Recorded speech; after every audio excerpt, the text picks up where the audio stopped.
அந்த அறிவிப்பால் அன்ப தருவாளே சின்ன அறிவிப்பும் இன்று சுடுவாளே நீயும் தும்மிடி தும்மிடி ஆயுசு நூறாக என்னுயிர் உன்னோட பத்திர சொத்தாக என் பார்வை உன்னோடு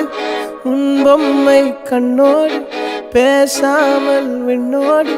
நாம் மிதந்து போவோம் காதாரா